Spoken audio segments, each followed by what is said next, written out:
अब कई लोग कहते हैं गुरुजी हमारे घर में एक शिवलिंग होना चाहिए कि 2 शिवलिंग होना चाहिए, हमारे घर में 3 शिवलिंग होना चाहिए। हम सीहोर गए और सीहोर से हम कंकर शंकर भी लेकर आ गए।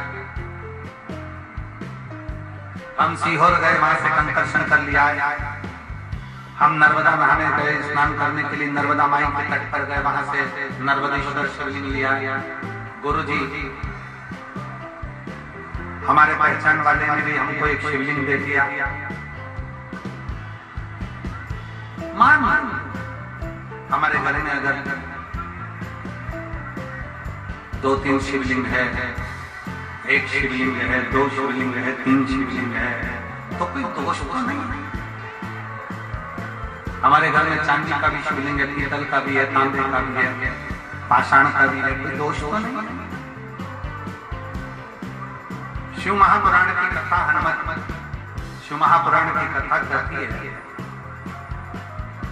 तुम्हारे घर के अंदर 1 शिवलिंग है, 2 शिवलिंग है, 4 शिवलिंग है, कभी भी तुम्हारे घर में दूसरी मूर्ति 2 या 3 भले ना रहे, पर शंकर का शिवलिंग अगर हजारों की संख्या में भी है तो शंकर का शिवलिंग कभी दोष नहीं।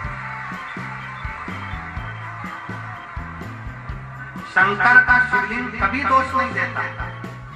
दूसरी मूर्ति खंडित हो जाए तो उसको बदलना पड़ता है, पर अपने घर में अगर शंकर का शिवलिंग है, खंडित हो गया, अपने घर में शंकर का शिवलिंग है, उसके टुकड़े भी हो गए, अपने घर में अगर शंकर का शिवलिंग है वो थोड़ा बहुत खंडित भी हो गया, मंदिर में अगर घर के अंदर शिवलिंग है अगर वो खंडित भी हो गया तो शंकर बाहर भेजा नहीं जाता, ठंडा करने की जरूरत नहीं होती। घर के अंदर जो शिवलिंग है वो खंडित शिवलिंग नहीं कहलाता।